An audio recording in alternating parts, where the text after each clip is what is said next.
വീട്ടിലെത്തിച്ചതിന് ശേഷം ഇപ്പോൾ ഏതാണ്ട് 1 മണിക്കൂർ പിന്നിട്ടിരിക്കുന്നു. ഇവിടെ വീട്ടിലേക്ക് അദ്ദേഹത്തിൻ്റെ മൃതദേഹം എത്തിച്ചതിന് ശേഷം ആ 1 മണിക്കൂറും അണമുറിയാതെ ആളുകൾ ഇവിടെ അദ്ദേഹത്തിന് അന്ത്യോപചാരം അർപ്പിക്കുകയാണ്, അന്ത്യാഭിവാദ്യം അർപ്പിക്കുകയാണ്.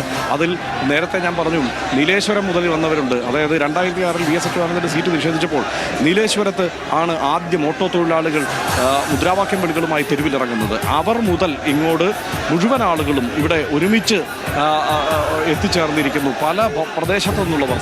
പാലക്കാടാണ് VS അച്യുതാനന്ദൻ അദ്ദേഹത്തിൻ്റെ വലിയ 1996-ലെ പരാജയത്തിന് ശേഷം ആലപ്പുഴയിൽ അദ്ദേഹം അപ്പോൾ പാലക്കാട് തെരഞ്ഞെടുപ്പ് മത്സരത്തിൽ അദ്ദേഹം തെരഞ്ഞെടുപ്പിൽ മത്സരിക്കാനായിട്ട് ചെല്ലുന്നു. പാലക്കാട് തെരഞ്ഞെടുപ്പിൽ അദ്ദേഹം വിജയിക്കുന്നു. അവിടെ അദ്ദേഹത്തെ വിജയിപ്പിക്കാൻ മുന്നിട്ടിറങ്ങിയവരെല്ലാവരും ഇവിടെ ഇന്നിപ്പോൾ എത്തിച്ചേർന്നിരിക്കുന്നു. അങ്ങനെ കേരളത്തിൻ്റെ സമസ്ത മേഖലകളിൽ നിന്നുള്ള ആളുകൾ VS ഏതെങ്കിലും തരത്തിൽ ഇന്നിപ്പോൾ വയനാട്ടിൽ നിന്ന് വന്ന ഒരാൾ പറഞ്ഞത് VS ഞങ്ങളെ കാണാനാണ് എപ്പോഴും വന്നിട്ടുള്ളത്, ഇത്തവണ ഞങ്ങൾക്ക് VSനെ കാണാൻ വരണമല്ലോ, അതുകൊണ്ട് വയനാട്ടിൽ നിന്ന് വന്നതാണ്. അദ്ദേഹത്തിൻ്റെ മരണവാർത്തയെ അറിഞ്ഞ നിമിഷം മുതൽ വടക്കൻ കേരളത്തിൽ നിന്നുള്ള ഒട്ടേറെ പേർ ഇവിടേക്ക് കടന്നു വന്നിട്ടുണ്ട്. അങ്ങനെയാണ് ഇപ്പോൾ ഈ വലിയ ജനാവലി, പല പ്രദേശങ്ങളിൽ നിന്ന് വന്ന ജനാവലി ഇവിടെ ഒത്തുചേർന്നിരിക്കുന്നത്. ഇതിപ്പോൾ ഞാൻ ഈ VSൻ്റെ മരണത്തിന് ശേഷം ഞാൻ നേരിട്ട് എത്തുന്നത് ഇവിടെ ഈ പുന്നപ്രയിലെ വീട്ടിലാണ്.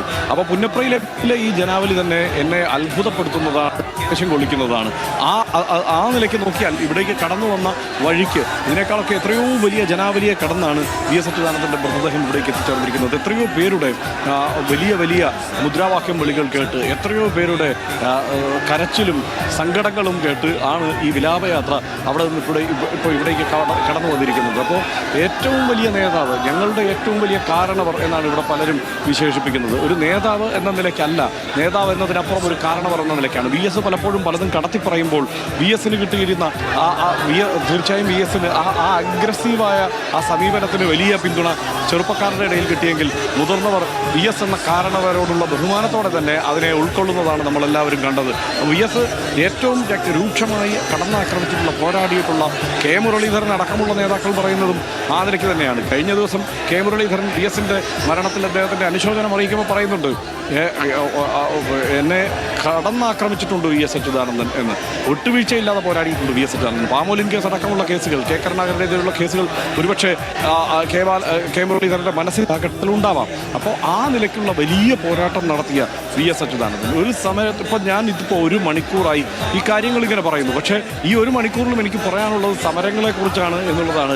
അത് കേരളത്തിലെ ആരോട് ചോദിച്ചാലും ഇത് പറയും. ഇതിപ്പോൾ ഒരു സ്ഥലത്ത് നിന്ന് നമ്മളൊരു മാധ്യമപ്രവർത്തകൻ എന്നുള്ളതിലേക്ക് റിപ്പോർട്ട് ചെയ്യുമ്പോൾ മാത്രമല്ല, ഇവിടെ മൈക്ക് വെച്ച് ചോദിച്ചാൽ ഇവിടെ നിൽക്കുന്ന ആരും പറയുന്ന കാര്യങ്ങളാണ് ഞാനും പറയുന്നത്. കാരണം അത്രയധികം കാര്യങ്ങൾ VS അച്യുതാനന്ദനെ കുറിച്ച് തുടർച്ചയായി പറയാനുണ്ട്, ഓർത്തെടുക്കാനുണ്ട് എന്നുള്ളതാണ് ഇവിടെ നിൽക്കുമ്പോൾ നമുക്ക് തോന്നുന്നു. അത്രയധികം ഈ മണ്ണിൽ വന്ന് നിൽക്കുമ്പോൾ നമുക്ക് ആ വികാരത്തള്ളിച്ച് അനുഭവപ്പെടും. ഈ പുന്നപ്രയിലെ സമരഭൂമി, പുന്നപ്രയിൽ പോലീസിൻ്റെ തോക്കിനോടും ബയണറ്റിനോടും വാരിക്കുന്തം വെച്ച് ഏറ്റുമുട്ടി മരിച്ചു വീണ അന്നത്തെ സ്വാതന്ത്ര്യ സമര സേനാനികളായ സഖാക്കളുടെ സമരഭൂമി, ആ ഭൂമി ഇന്നിപ്പോൾ പാർട്ടി ഏറ്റെടുത്തിരിക്കുന്നു. പാർട്ടി ഏറ്റെടുക്കണമെന്ന് നിർദ്ദേശിച്ചത് VS അച്യുതാനന്ദൻ തന്നെയാണ് എന്നിപ്പോൾ പറയുന്നു. അപ്പോൾ VS അച്യുതാനന്ദൻ നിർദ്ദേശിച്ചതിൻ്റെ അടിസ്ഥാനത്തിൽ അടയാളമായി ആ സമരഭൂമി ഇവിടെയുണ്ട്, വയലാർ ഇവിടെയുണ്ട്, പുന്നപ്ര ഇവിടെയുണ്ട്, ആ ഓർമ്മകൾ ഇവിടെയുണ്ട്. എല്ലാ കാലത്തും CPIMൻ്റെ എല്ലാ സംസ്ഥാനങ്ങളിലെയും മുദ്രാവാക്യങ്ങളിൽ ഈ പുന്നപ്രയും വയലാറുമുണ്ട്. തേഭാഗയും തെലങ്കാനയും പുന്നപ്രയും വയലാറും മുദ്രാവാക്യങ്ങളിൽ ഇടം പിടിക്കുന്നത് ഇതിൻ്റെ ഗരിമ കൊണ്ടാണ്, ഈ പോരാട്ടത്തിൻ്റെ ഒരു സമരോത്സുകത കൊണ്ടാണ്. അപ്പോൾ ആ സമരങ്ങളെല്ലാം കേരളത്തിൽ മാത്രമല്ല ഇന്ത്യയിലെമ്പാടുമുള്ള പാർട്ടി പ്രവർത്തകർ, CPIMൻ്റെ കേഡർമാർ, അണികൾ, അനുഭാവികൾ എല്ലാവരും, എല്ലാ ഇടതുപക്ഷ പ്രവർത്തകരും ഓർത്തിരിക്കുന്നത് അതിൻ്റെ ഏറ്റവും തീവ്രമായ ആ പോരാട്ട ധൈര്യം കൊണ്ടാണ്.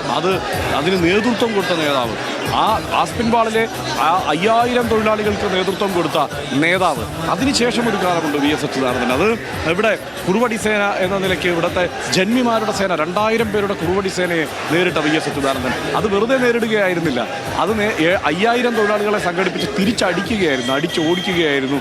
ആ സംഘർഷത്തിൽ ആ കുറുവടി സേനയുടെ നേതാവ് കൊല്ലപ്പെടുകയും ചെയ്യുന്നുണ്ട്. ആ കൊലക്കേസിൽ VS അച്യുതാനന്ദൻ പ്രതിയുമാകുന്നുണ്ടെന്നുള്ളത് ഓർക്കണം. അപ്പോൾ അങ്ങനെയൊക്കെയുള്ള ഒരു ചരിത്രം VS അച്യുതാനന്ദൻ, ആ പോരാട്ടത്തിൻ്റെ ചരിത്രം VS അച്യുതാനന്ദനുണ്ട്.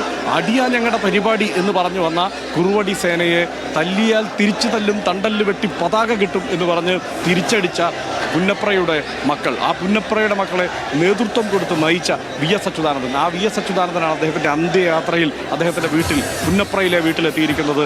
അതിൻ്റെ ആവേശവും അതിൻ്റെ വികാര തള്ളിച്ചയും ഇവിടെ നിൽക്കുന്ന ഓരോരുത്തരുടെ മുഖത്തും നിങ്ങൾ കാണുന്നില്ലേ? അങ്ങനെ ഓരോരുത്തരുടെ മുഖത്തും നമുക്ക് കാണാനുണ്ട്.